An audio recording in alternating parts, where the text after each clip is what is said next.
କହିଲେ ପିକଅପ୍ ଅଛି 1.5 କିଲୋମିଟର ଉପରେ 1.7 ହଁ କହିବା କଥା ଆଜ୍ଞା ଆପଣଙ୍କୁ ଆଉ କଣ କରିବି। ଓହୋ ମାନେ ଆପଣ 27 ଟଙ୍କା ଦେଖଉଛି ଅନଲାଇନ ଚାର୍ଜ ଟା। ହଁ 30 ଟଙ୍କା କଲେ ପଳାନ୍ତୁ।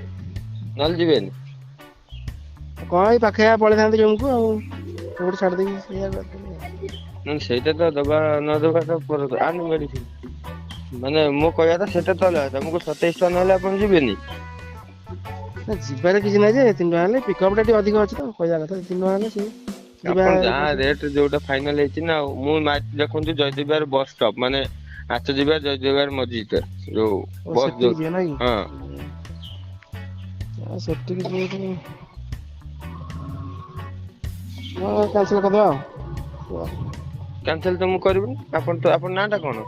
ନା ମୁଁ କରିଦଉଛି କ୍ୟାନସଲ ଆଉ ପଳାନ୍ତୁ। ମୁଁ ରେକର୍ଡିଂ ଚାଲିଛି ନା ମୁଁ ଆପଣ ଅଫିସ କି ଶୁଣେଇବି ଆଜ୍ଞା ଆପଣଙ୍କ ରାଇଡର ଏଇଆ ମତେ କହୁଛନ୍ତି। ଆଉ ସେ କ୍ୟାନସଲ କରିଦଉଛି ଆପଣ ପଳାନ୍ତୁ ଖାଇବା ଟାଇମ ହେଲାଣି ତ ହଁ ଖାଇବା ନାଇଁ ଖାଇବା ଟାଇମ ଦେଲେ ଯେ ମୁଁ ଆରମ୍ଭରୁ ରେକର୍ଡିଂ ଚାଲିଛି ମୁଁ ଏଇ ରେକର୍ଡିଂ ଟା ଆପଣଙ୍କ ହାୟରେ ଅଥରିଟି ପଠଉଛି ମୁଁ ଏମିତି କମିଟମେଣ୍ଟ କରୁଛନ୍ତି କଷ୍ଟମର ସହିତ ହେଲା ଏଇ ନମ୍ବର ବି ଦଉଛି ରଖନ୍ତୁ। କହୁଥିଲା ସେଟା 27 ଟଙ୍କା ଦେଖଉଛି। ଖାଲି 40 ଟଙ୍କା ଦେବେ। ଆଜ୍ଞା। 40 ଟଙ୍କା ଦେବେ। 27 ଟଙ୍କା ପା ଆପଣଙ୍କ ଦେଖଉଛି। ବୁଝୁଛି ଯେ ଭାଇ ଟ୍ୟାକ୍ସ କମ୍ପାନୀ କାଟିକି ନେଇଯାଉଛି ତ 12 ଟଙ୍କା ସେଇଥି ବୋଲି କହିଲି ଆପଣଙ୍କୁ। ନାଇଁ ନାଇଁ ସେଇଟା ତ ଠିକ କଥା ଯୋଉଟା କହୁଛନ୍ତି ଆପଣ କିନ୍ତୁ ଗୋଟେ କଷ୍ଟମର ଭାଇ 27 ଆମର ଆଉ ବୁଝୁଛି ସାର୍ ମୁଁ ଆପଣଙ୍କ କଥାଟା ବି ବୁଝୁଛି।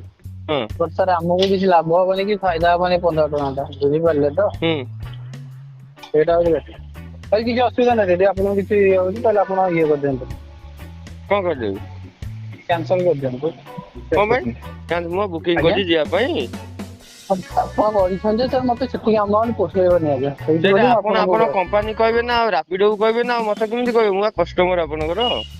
ମୁଁ ସାର୍ ଆପଣଙ୍କୁ କିଛି କଣ ମୁଁ ଆପଣଙ୍କୁ କହିଲି କି ସେୟା କ୍ୟାନସଲ କରିଦିଅନ୍ତୁ ରାଇଡର ଟ୍ରାନ୍ସଫର ହେଇଯିବ ଆଉ ଜଣେ ନେଇକି ଯିବ ଆପଣଙ୍କୁ। କ୍ୟାନସଲ କଲେ ରାଇଡର ଆଉ ଜଣଙ୍କୁ ଆଉ ଆସାଇନ୍ ହବ। ପୂର୍ବରୁ ଗୋଟେ ଲୋକ ଫୋନ କରିଥିଲେ ସେ କହିଲେ 35 ଟଙ୍କା 30 ଟଙ୍କା ମୁଁ ଯେମିତି ମନା କଲି ଆପଣ 40 ଟଙ୍କା ଆଇଲେଣି। ଏସବୁ ଜିନିଷ ମୁଁ ଆପଣ ଅଫିସ ରେ ଜଣଉଛି। ହଁ ଜଣାନ୍ତୁ କିଛି ଅସୁବିଧା ନାହିଁ। ଲୋକ ଅର୍ଜେଣ୍ଟ ଅଛି ଯିବା ପାଇଁ ଚାହୁଁଛି ଆପଣ ଅନଲାଇନ ସୁବିଧାରେ ଆପଣ ଖାଲି ଅର୍ଡର କଲା ପରେ କ୍ୟାନସଲ କରୁଛନ୍ତି କାହିଁକି ଏକ୍ସଟ୍ରା ପଇସା କାଇଁ ମାଗୁଛନ୍ତି। ଠିକ ଅଛି ଆପଣ କମ୍ପାନୀକୁ କହିଦିଅନ୍ତୁ। କଣ କହିଲେ? ମୁଁ କହିଲି କମ୍ପାନୀ ସହିତ କମ୍ପ୍ଲେନ କରିଦିଅନ୍ତୁ। ହଁ ହଉ।